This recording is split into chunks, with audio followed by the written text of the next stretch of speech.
फिर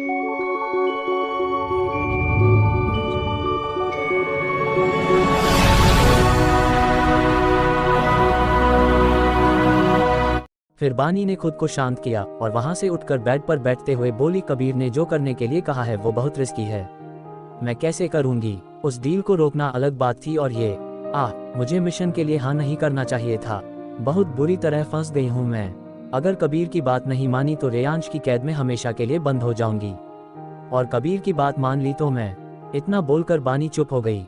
रेयांश इस वक्त बेसमेंट में था और अपने आईपैड में एक गेम खेल रहा था। इस वक्त उसके चेहरे पर कोई भाव नहीं थे। थोड़ी देर में शेरा वहां आकर बोला, बॉस अब क्या करना है? रेयांश डेविल स्माइल करते हुए बोला, जीतता वही है जिसके पास क्वीन होती है, और जीतता हमेशा रेयांश ही है। दैट्स मीन्स क्वीन मेरे पास है, अब बस इंतजार करना है। Now you can go. Reyansh के बोलते ही शेरा वहां से चला गया। थोड़ी देर बाद रेयांश बेसमेंट से बाहर निकलकर स्टडी रूम में आ गया। फिर चेयर पर बैठकर टेबल पर रखा माउथ ऑर्गन बजाने लगा। वो एक बेहद खतरनाक धुन बजा रहा था। बानी जो किचन में पानी लेने आई थी वो ये धुन सुनकर रुक गई। बानी ने एक नज़र सारे सर्वेंट्स को देखा जो अपने काम में लगे थे, मानो उन्हें कुछ सुनाई ही ना दे रहा हो। बानी धुन की आवाज को फॉलो करते हुए स्टडी रूम तक पहुंच गई। उसने गेट खोलकर अंदर देखा तो रेयांश चेयर पर आंखें बंद किए माउथ ऑर्गन बजा रहा था। बानी मन में बोली, अपने जैसी खतरनाक धुन बजा रहा है ये। वो पलटकर जाने वाली थी कि तभी रेयांश बोला, बेबी कहाँ जा रही हो? उद्धरण चिन्ह। ये सुनकर बानी ने पलटकर उसको देखा तो रेयांश फिर से बोला, कम बेबी। बानी ने धीरे धीरे अपने कदम रेयांश की तरफ बढ़ा दिए। बानी उससे कुछ दूरी पर रुक गई। ये देखकर रेयांश ने उसका हाथ पकड़कर उसे अपनी तरफ खींच लिया, जिससे बानी सीधे उसकी गोद में जा गिरी। रेयांश बानी के बाल को उसके कान के पीछे करते हुए बोला, बेबी आज जो तुमने देखा था वो तुम्हें हमेशा याद रखना है। बानी बोली, तुमने जिस तरीके से उसे मारा है मैं वो कभी भूल भी नहीं सकती। रेयांश डेविल स्माइल करते हुए बानी के कान में बोला, गुड बेबी, अच्छी बात है कि तुम्हें याद रहेगा। अगर नहीं भी रहता तो मैं तो हूं ही, याद दिलाने के लिए। ये बोलकर उसने बानी के बालों को हटाकर गले पर किस कर लिया। बानी जल्दी से रेयांश की गोद से उठी और वहां से जाने लगी। तभी रेयांश सर्द लहजे में बोला, एक और बात हमेशा याद रखना, मुझे धोखे से सख्त नफरत है, तो धोखा देने के बारे में सोचना भी मत, वरना अंजाम क्या होगा वो मुझे भी नहीं पता। उद्धरण चिन्ह। उसकी बात सुनकर बानी ने पलटकर उसको देखा, फिर वहां से भाग गई। रात के वक्त दोनों ने अपना अपना डिनर किया। फिर बानी ने रूम में जाकर सीधे स्लीपिंग पिल्स ले ली, क्योंकि वो नहीं चाहती थी कि रेयांश उसके साथ कुछ करे। थोड़ी देर बाद रेयांश रूम में आया और बानी को सोते हुए देखा। फिर रेयांश ने एक नज़र बानी के साइड टेबल को देखा और अजीब तरह से मुस्कुराने लगा। फिर वो भी बानी को अपनी बाहों में भरकर सो गया। नेक्स्ट डे बानी की आंख खुली तो उसकी नज़र सीधे वॉल क्लॉक पर गई, जिसमें 12 बज रहे थे। बानी जल्दी से उठते हुए बोली, शिट, पिल्स की वजह से इतनी देर तक सोती रही। आई होप वो राक्षस बाहर गया होगा, तभी मैं शांति से रह पाऊंगी। वैसे भी कल रात तक सब खत्म हो जाएगा। उद्धरण चिन्ह। इधर एक टूभक अपार्टमेंट में कबीर अपने लैपटॉप पर कुछ काम कर रहा था। सामने से एक लड़का कॉफी लाते हुए बोला, तुमने बानी को सब बता दिया है ना, फिर क्यों इतनी टेंशन में हो?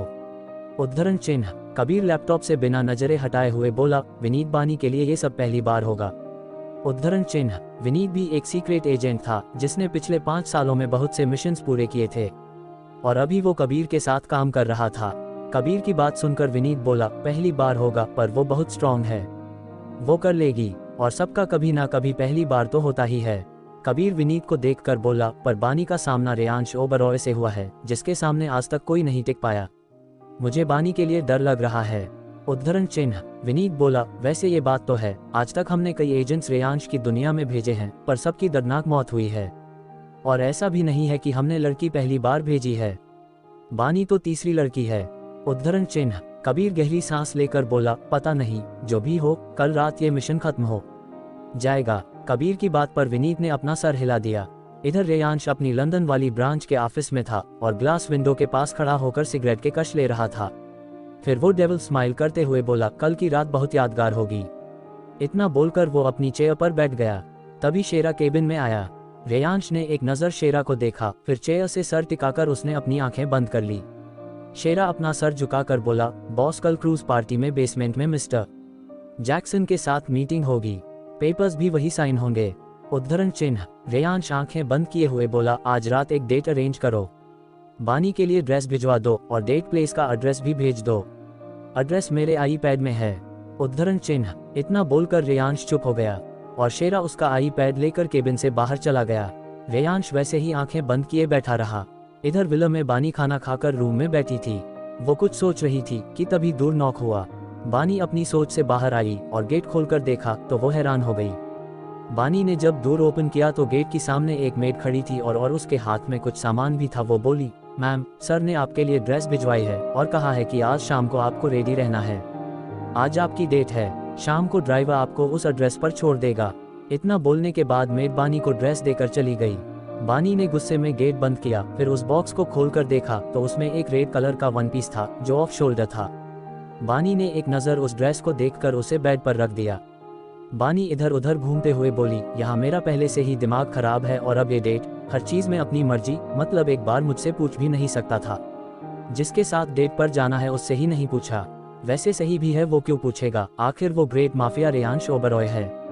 फिर ड्रेस को देखकर आगे बोली, जाना तो पड़ेगा। शाम के वक्त ड्राइवर ने बानी को एड्रेस पर छोड़ दिया। वो एक बीच साइड थी जहाँ डेट प्लान की गई थी। वहाँ चारों तरफ येलो लाइट्स थी। एक टेबल के दोनों तरफ चेयर लगी थी और वहाँ की रेड थीम पूरी तरह से कपल वाली फील दे रही थी।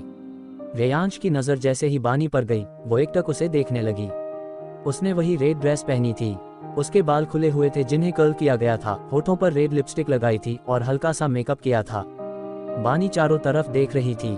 फिर उसकी नज़र रेयांश पर गई तो कुछ पल के लिए वो भी उसको देखती रह गई। उसने ब्लैक सूट पहना था जिसके अंदर व्हाइट शर्ट पहन रखी थी। जेल से बाल सेट किए थे और हाथ में महंगी वॉच पहनी थी। बानी ने कुछ पल उसको देखने के बाद अपनी नजरें फेर ली।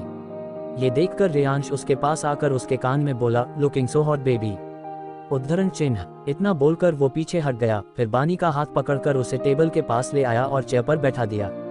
बानी चारों तरफ देखते हुए बोली, ये सब किस लिए? उद्धरण चिन्ह। रेयांश बोला, फॉर योर बेबी, मुझे तुम्हें स्पेशल फील करवाना था। बानी उसकी आंखों में देखते हुए बोली, इट मीन्स मैं स्पेशल हूँ।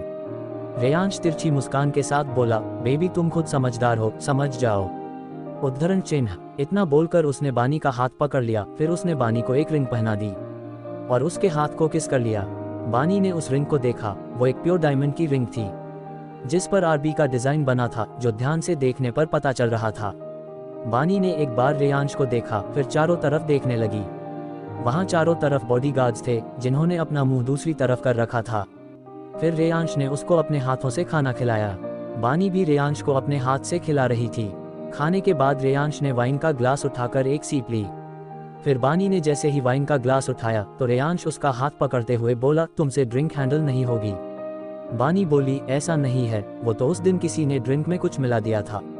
रेयांश बोला, बेबी आई नो, बट तुम ये हैंडल नहीं कर पाओगी, तुम बस 19 साल की हो। उद्धरण चिन्ह। उसकी बात सुनकर बानी ने ग्लास वापस टेबल पर रख दी, फिर चेयर से उठकर अपनी हील्स उतार दी और नंगे पांव रेत पर चलने लगी। बानी को यहाँ बहुत सुकून मिल रहा था। उसके बाल हवा में उड़ रहे थे।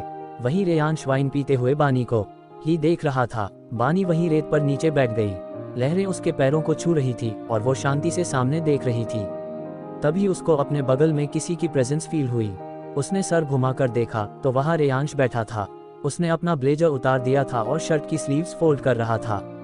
बानी रेयांश को देखकर फिर से सामने देखने लगी। फिर बानी धीरे से बोली, कितनी शांति है ना यहाँ। उद्धरण चिन्ह। रेयांश सामने देखते हुए बोला, पर इन लहरों में काफी शोर है। उद्धरण चिन्ह। बानी बोली, तुम्हें तो शोर ही सुनाई देगा, खून खराबा जो पसंद है। इन लहरों में शोर नहीं, एक धुन है जो दिल को सुकून देती है। इस बार रेयांश कुछ नहीं बोला। फिर बानी मन में बोली, कल मैं क्या करने वाली हूँ और आज ये सब, ऐसे मैं अपने काम को अंजाम नहीं दे पाऊंगी। दोनों शांति से बैठे थे। थोड़ी देर बाद रेयांश को अपने कंधे पर भार महसूस हुआ। उसने देखा कि बानी उसके कंधे पर सर रखकर सो गई थी। रेयांश ने उसको एक नज़र देखा, फिर सामने देखते हुए बिना किसी भाव के बोला, आज की ही रात है जो इतनी शांत है, शायद आने वाले तूफान का आगाज है। अब कौन सा नया तूफान आने वाला था बानी की जिंदगी में? और क्या है बानी की असलियत? सवालों पर से पर्दा हटाने के लिए पहिए